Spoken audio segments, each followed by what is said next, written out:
গিরিশ ঘোষের কথা। শ্রী শ্রী মা ও জয়রামবাটি। স্বামী পরমেশ্বরানন্দজি মহারাজ। শ্রী শ্রী মায়ের দিব্য ভাব প্রসঙ্গে মনে পড়ে, মা একবার জয়রামবাটিতে আছেন, তখন খুব কম ভক্তই যাতায়াত করতেন। ওই সময় নাট্যকার গিরিশ ঘোষ একবার কলিকাতা হইতে মাকে দর্শন করিতে আসিয়া কিছুদিন এখানে বাস করিতেছেন। ওই সময় একদিন পার্শ্ববর্তী দেশেরা গ্রামের একজন বৈষ্ণব শ্রী শ্রী মায়ের বাড়িতে ভিক্ষা করতে আসিয়া এই গানটি গাইতে লাগিলেন।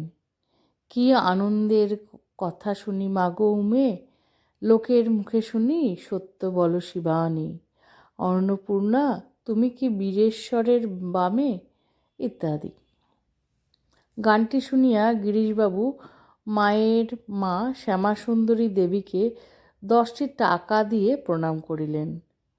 পরে বৈষ্ণবকেও 10টি টাকা দিলেন। অর্থাৎ যেহেতু ওই বৈষ্ণব মাকে স্বয়ং দশভুজা জ্ঞানে গানটি করেছিলেন, সেই উদ্দেশ্যে। শ্রী শ্রী মায়ের করুণা। শ্রী শ্রী মায়ের দর্শন লাভের জন্য যাহারা আসিতেন, তাহারা মায়ের অশেষ করুণা লাভ করিয়া ধন্য হইতেন। কোন ভক্ত, সন্তান অথবা অন্য যে কেহ আসিয়া মায়ের সম্মুখে দাঁড়াইলে স্বচ্ছ কাঁচ দেওয়া আলমারির ভিতর যেরূপ সমস্ত বস্তু দেখা যায়, সেই রূপ মা প্রত্যেকের মনোভাব বুঝতে পারতেন।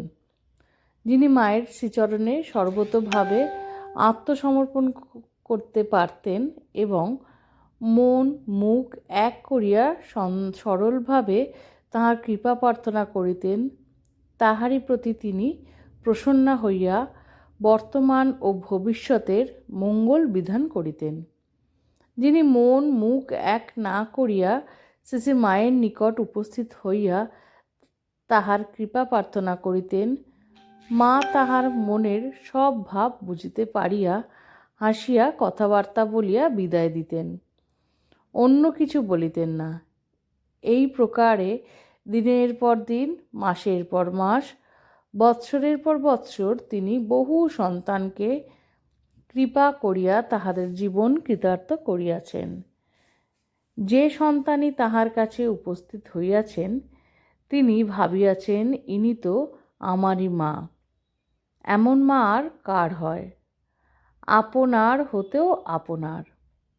প্রত্যেককেই শ্রীশ্রীমা নিজ সন্তানের ন্যায় ব্যবহার করিয়া তাহার কল্যাণ বিধান করিতেন।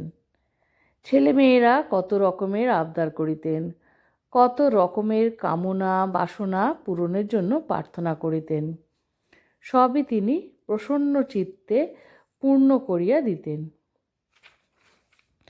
কত ছেলে মেয়েকে তিনি কতভাবে কৃপা করিয়াছেন। আসিবা মাত্রই কাহাকেও দীক্ষা দিয়েছেন, কাহাকেও বা বিলম্বে কৃপা দিয়াছেন। দীক্ষা হইয়া যাক বলিয়া কোনো ভক্তকে নিজে অযাচিতভাবে কৃপা করিয়াছেন। কোনো মহিলাকে অনেক কান্নাকাটি করার পর দীক্ষা দিয়েছেন। শ্রী শ্রী ঠাকুরের দেহ অবসানের পর হইতে নিজ স্থূল দেহে পরিত্যাগের পূর্ব পর্যন্ত এই দীর্ঘকাল শ্রী শ্রী মা বহু সন্তানকে কৃপা করিয়াছেন।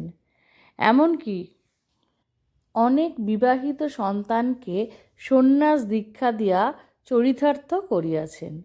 স্বামী স্ত্রী উভয়কেই ত্যাগের প্রেরণা দিয়া তাহাদের অশেষ মঙ্গল সাধন করিয়াছেন। বিবাহিত জীবনেও যে সন্ন্যাস লইয়া স্বামী স্ত্রী উভয় ত্যাগ ও সংযমের পথে যাইতে পারে, তাহারও আদর্শ রাখিয়া গিয়াছেন। বিবাহিত জীবন হইলেই যে অসংযত হইতে হইবে, তাহা অনুমোদন করেন নাই। আবার কোনো স্থলে দেখা যায় স্বামী স্ত্রী উভয়ই বিদ্যমান, একজনকে সন্ন্যাস দীক্ষা দিয়া শ্রী শ্রী ঠাকুরের পাদপদ্মে অর্পণ করিয়া বলিতেছেন, ঠাকুর তোমার ইহকাল পরকাল রক্ষা করুন। বিবাহিত জীবনে সন্ন্যাস কি করে রক্ষা পাবে? এই ভয় মিশ্রিত প্রশ্নের উত্তরে শ্রীশ্রীমা সন্তানকে আশ্বস্ত করিয়া বলিয়াছেন, বাবা, তোমার কোনো ভয় নেই, তুমি ঠাকুরের কাজ করবে। ও অর্থাৎ তাঁর স্ত্রীকে লক্ষ্য করিয়া বলিলেন, তুমি আমার কাছেই থেকো। মা তো জানতেন তার কোন সন্তানকে, কোন ভক্তকে কোন জিনিসটা দিতে হবে আর কাকে কোন জিনিসটার থেকে বিরত রাখতে হবে।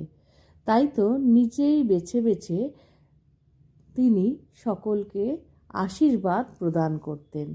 যার সন্ন্যাস নেওয়ার তাকে সন্ন্যাস দিতেন, যাকে সংসারী হওয়ার তাকে সংসারী হওয়ার জন্য বর দিতেন। এই হলেন আমাদের মা। ছোট্ট ভিডিওটি আশা করি ভালো লেগেছে। ভালো লাগলে সঙ্গে থাকবেন। শ্রী শ্রী ঠাকুর, মা, স্বামীজি, আমার গুরু মহারাজ এবং অন্যান্য মহারাজদের চরণে শতকোটি প্রণাম।